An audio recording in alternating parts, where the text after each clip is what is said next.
En el año 4 a.C., en un humilde pueblo llamado Belén, nació un niño cuya vida cambiaría para siempre el destino de la humanidad.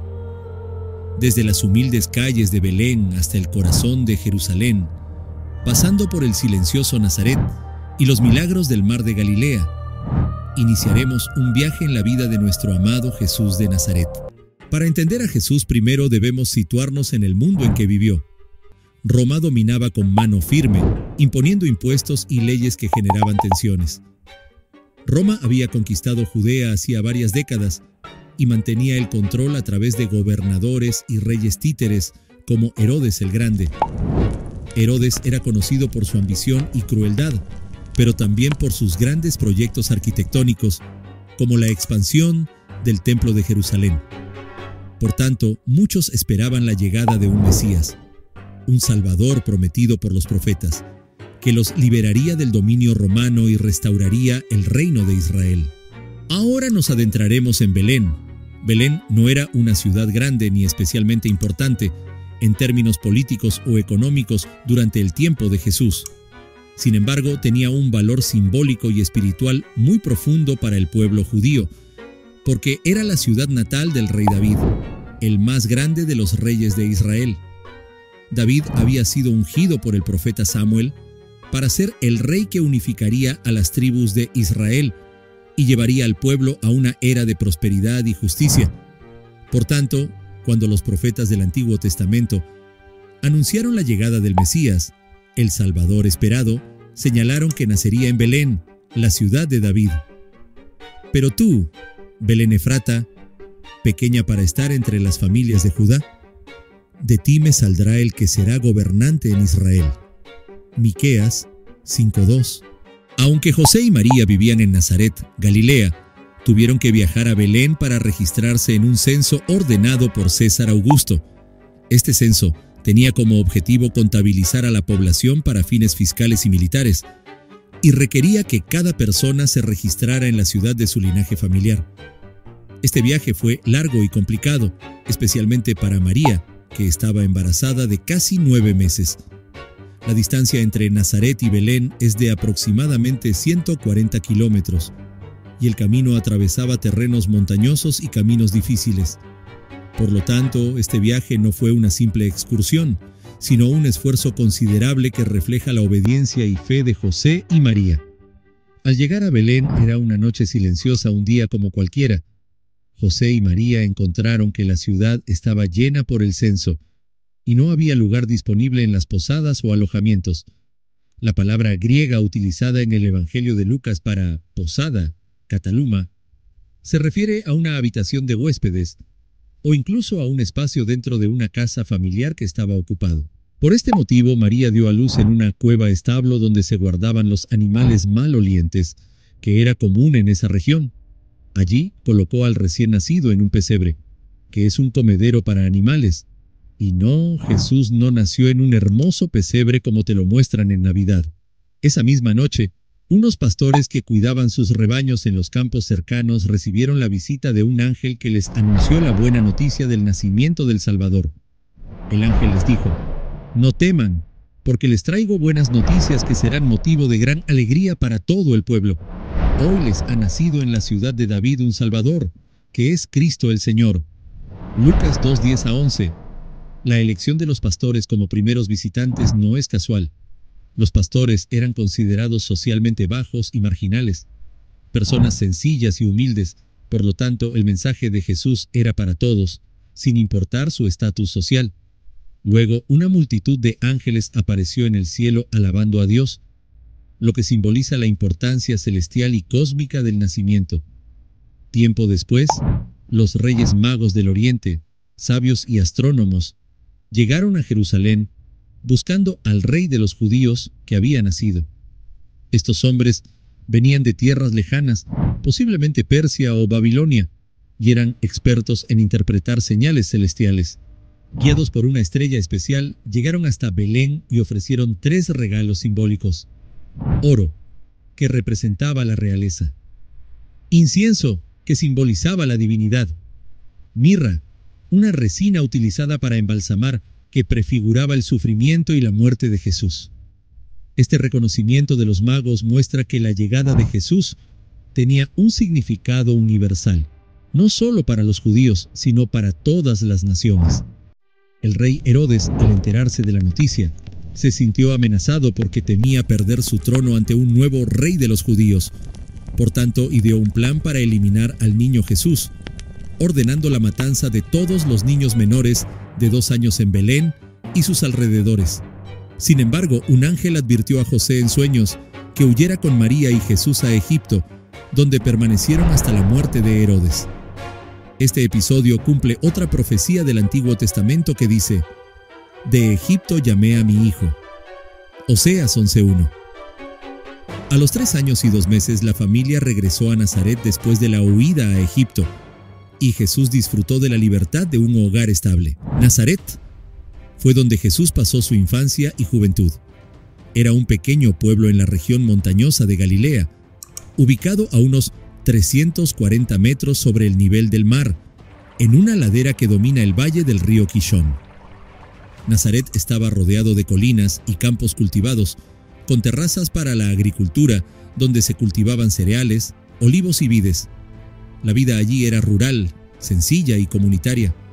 Las casas eran modestas, construidas con piedra y barro, y la mayoría de sus habitantes trabajaba la tierra o en oficios manuales.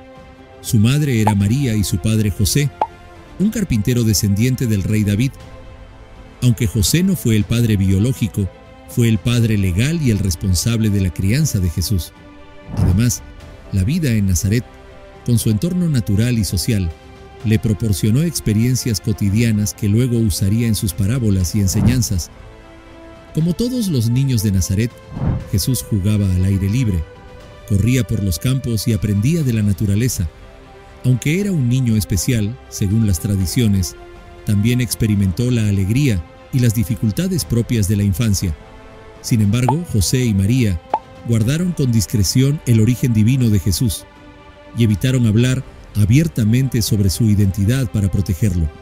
Por lo tanto, Jesús creció en un ambiente de normalidad aparente, pero con una misión interior que él mismo fue descubriendo. Uno de los pocos relatos bíblicos sobre la juventud de Jesús es cuando, a los 12 años, fue a Jerusalén con sus padres para la Pascua. Después de la fiesta, Jesús se quedó en el templo, discutiendo con los maestros y sorprendiendo a todos con su sabiduría y comprensión. Este episodio es fundamental, porque muestra que desde joven, Jesús tenía una conciencia especial de su relación con Dios y su misión. Cuando sus padres lo encontraron, Jesús les dijo: «¿Por qué me buscaban? ¿No sabían que debo ocuparme de las cosas de mi Padre?». Lucas 2:49. Este momento marca el inicio de su identidad pública y espiritual, aunque luego volvió a Nazaret para vivir en la sencillez hasta el inicio de su ministerio. En Nazaret, Jesús vivió una vida común y oculta hasta los 30 años, edad en la que comenzó su ministerio. Al cumplir los 30 años, Jesús fue a ver a Juan el Bautista, quien predicaba en el río Jordán y bautizaba a las personas que querían arrepentirse. Juan era un profeta carismático que llamaba a la conversión y anunciaba la llegada del reino de Dios. Aunque Juan reconoció que Jesús era especial y dudó en bautizarlo, Jesús insistió para cumplir con toda justicia. Jesús fue bautizado por Juan y al salir del agua, sucedió algo extraordinario. Los cielos se abrieron, el Espíritu Santo descendió sobre él en forma de paloma, y una voz del cielo dijo: «Este es mi Hijo amado, en quien tengo complacencia». Este evento marcó el inicio oficial de su ministerio, pero antes de comenzar a predicar, fue llevado al desierto de Judea, donde fue tentado por el diablo durante 40 días. Resistió las tentaciones de poder, gloria y riqueza, por tanto, salió fortalecido y listo para su misión. Después de su bautismo y la experiencia en el desierto, Jesús comenzó su ministerio público en la región de Galilea. El llamado a los primeros discípulos es un episodio emblemático que muestra cómo Jesús eligió a hombres comunes, pescadores en su mayoría, para ser sus colaboradores más cercanos. En el Evangelio según San Mateo 4:18 a 22, se relata cómo Jesús caminaba junto al mar de Galilea y vio a dos hermanos, Simón Pedro y Andrés, lanzando redes al agua, pues eran pescadores. Jesús les dijo: «Síganme, y yo los haré pescadores de hombres». Inmediatamente, ellos dejaron sus redes y lo siguieron. Poco después, llamó a otros dos hermanos, Santiago y Juan, quienes también le siguieron. Fue un momento decisivo porque, por primera vez, Jesús empezó a reunir a un grupo de seguidores que lo acompañarían en su misión. Uno de los primeros milagros que Jesús realizó, según el Evangelio de Juan 2:1-11, fue en una boda en Caná de Galilea.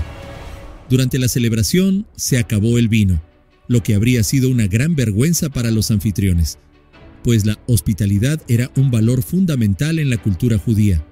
María, la madre de Jesús, le informó de la situación, y aunque Jesús inicialmente respondió que aún no había llegado su hora, finalmente ordenó llenar de agua las tinajas de piedra usadas para las purificaciones rituales. Entonces el agua se convirtió en vino de excelente calidad. Este milagro fue la primera manifestación pública del poder divino de Jesús.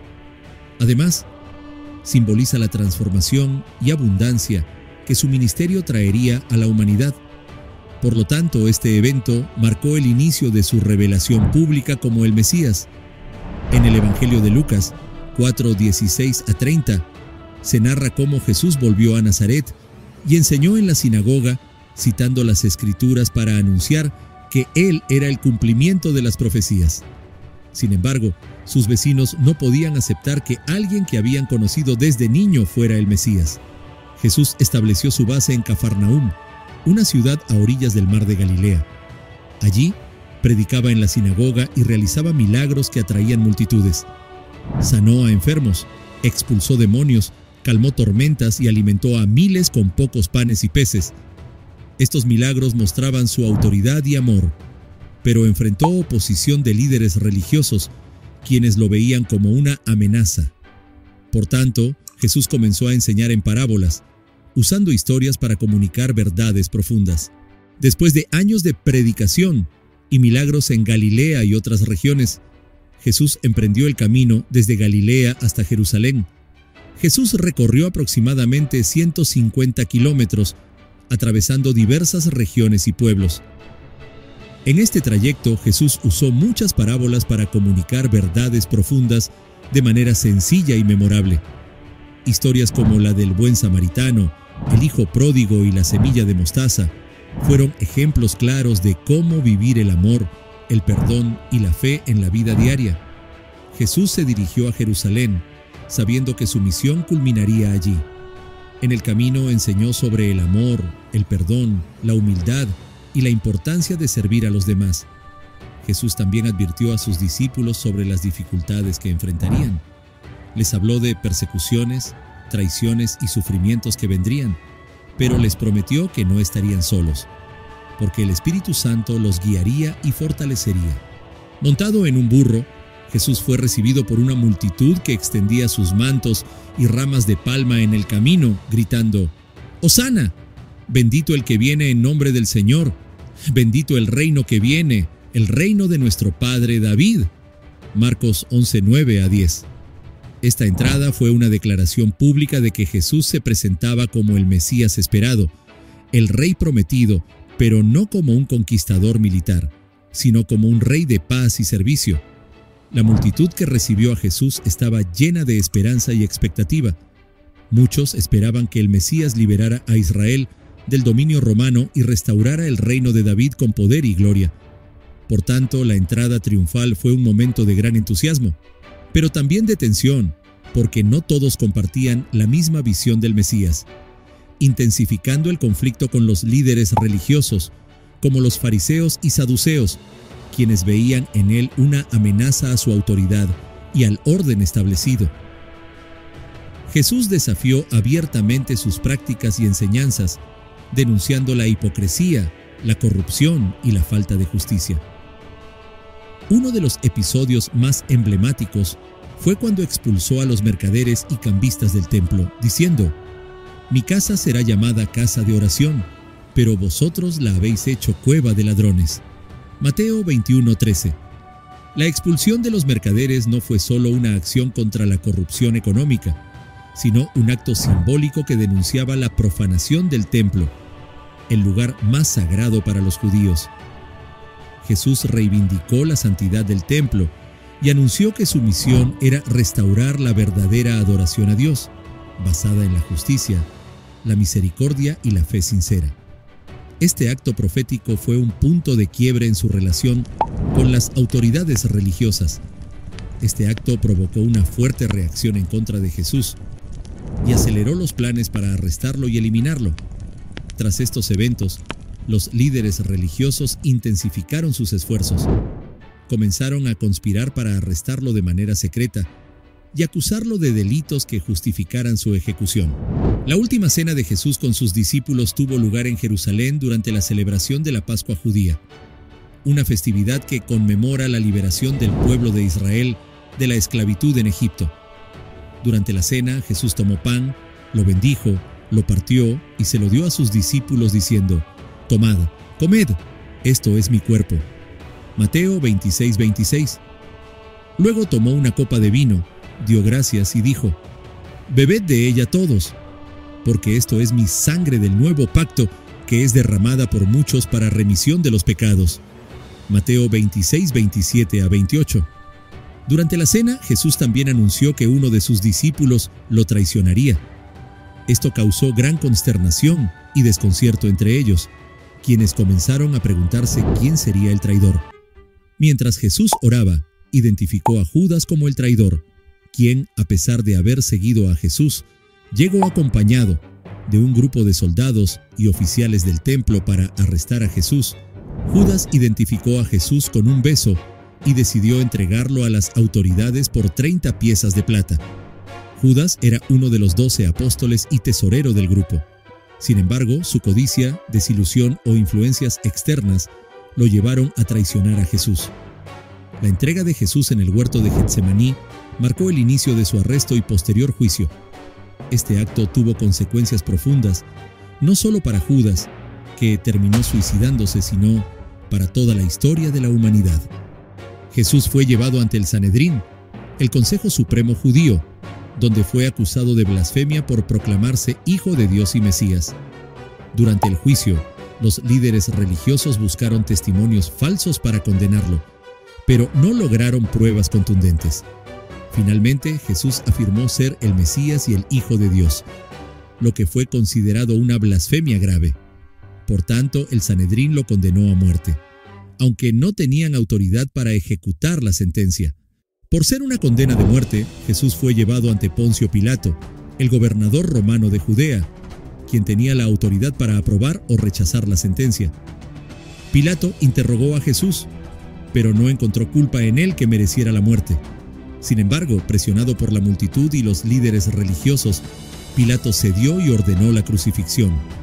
Para lavar sus manos y mostrar que no se hacía responsable, Pilato pronunció la famosa frase: «Inocente soy de la sangre de este justo, allá vosotros».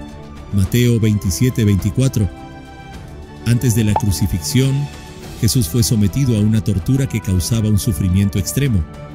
Luego fue obligado a cargar su cruz, o al menos el patíbulo, hasta el lugar de la ejecución, llamado Gólgota, que significa lugar de la calavera.